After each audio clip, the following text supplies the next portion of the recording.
To the point programme में स्वागत है आपका। आज का हमारा विषय है वासेनार व्यवस्था। तो आइए सबसे पहले जानते हैं चर्चा में क्यों है। वासेनार व्यवस्था जो एक बहुपक्षीय निर्यात नियंत्रण तंत्र है जो कि आधुनिक तकनीकी खतरों जैसे क्लाउड सेवाओं और डिजिटल निगरानी से निपटने में चुनौतियों का सामना कर रहा है। बता दें कि यह विशेष रूप से महत्वपूर्ण है क्योंकि यह डिजिटल निगरानी और प्रोफाइलिंग में प्रयुक्त तकनीकें राष्ट्रीय सीमाओं से परे जाती हैं, जिससे इस व्यवस्था को विकसित करने की तत्काल आवश्यकता उत्पन्न हो रही है। आइए अब जानते हैं वासेनार व्यवस्था के बारे में। वासेनार व्यवस्था की स्थापना 1996 में हुई थी। यह एक अंतर्राष्ट्रीय निर्यात नियंत्रण तंत्र है जो पारंपरिक हथियारों और द्वैध उपयोगी वस्तुओं और प्रौद्योगिकियों के निर्यात को नियंत्रित करता है। बता दें कि द्वैध उपयोगी वस्तुएं वे उत्पाद हैं जिनका उपयोग नागरिक और सैन्य दोनों उद्देश्यों के लिए किया जा सकता है।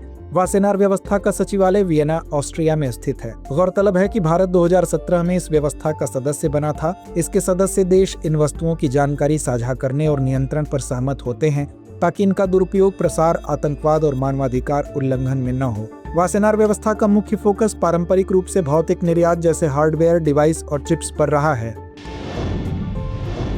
आइए अब नजर डालते हैं सुधार की आवश्यकता पर। डिजिटल प्रौद्योगिकियों के तेजी से विकास और क्लाउड कंप्यूटिंग सेवाओं की बढ़ती प्रचलन ने नई चिंताएं पैदा की हैं। वासेनार व्यवस्था का मूल ढांचा जो भौतिक निर्यात को नियंत्रित करने के लिए डिजाइन किया गया था, सॉफ्टवेयर हस्तांतरण और क्लाउड आधारित सेवाओं को पर्याप्त रूप से संबोधित नहीं करता जो सीमाओं के पार संचालित होती हैं। उदाहरण के लिए सॉफ्टवेयर एज अ सर्विस जैसी क्लाउड सेवाएं अक्सर दूरस्थ रूप से उपयोग की जाती हैं, न कि भौतिक रूप से निर्यात की जाती हैं, जो उन्हें व्यवस्था के वर्तमान दायरे से बाहर रखता है। आइए अब जानते हैं वर्तमान व्यवस्था के साथ चुनौतियां। क्लाउड सेवाओं में अस्पष्ट क्षेत्र। व्यवस्था स्पष्ट रूप से परिभाषित नहीं करती कि क्लाउड के माध्यम से नियंत्रित सॉफ्टवेयर तक गृहस्थ दूरस्थ पहुंच निर्यात मानी जाती है या नहीं। इस अस्पष्टता के कारण सदस्य देशों में अलग अलग व्याख्याएं हो रही हैं। स्वैच्छिक और असंगठित भागीदारी। वासेनार व्यवस्था स्वैच्छिक आधार पर कार्य करती है, जिसका अर्थ है कि भाग लेने वाले देश जानकारी साझा करते हैं और समन्वय करते हैं, लेकिन निर्यात नियंत्रण का कार्यान्वयन और प्रवर्तन अलग अलग देशों पर छोड़ दिया जाता है। तकनीकी प्रगति।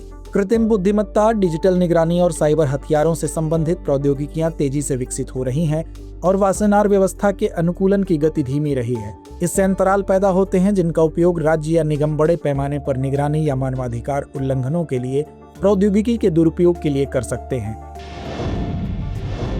तो आइए अंत में नोट करते हैं आज का अभ्यास प्रश्न।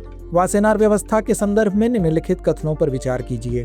पहला, यह पारंपरिक हथियारों और द्वैध उपयोगी वस्तुओं के लिए एक बहुपक्षीय निर्यात नियंत्रण तंत्र है। दूसरा, भारत 2017 में इस व्यवस्था का सदस्य बना था। उपर्युक्त दिए गए कथनों में से कौन सा या से कथन सही है या है? विकल्प ए केवल 1, विकल्प बी केवल 2, विकल्प सी 1 और 2 दोनों, या विकल्प डी ना तो 1 ना ही 2। तो इस प्रश्न का जवाब कमेंट बॉक्स में देना ना भूलें। धन्यवाद। अब एग्जाम की तैयारी को और बेहतर करने के लिए हमारे चैनल को लाइक, शेयर और सब्सक्राइब करना ना भूलें।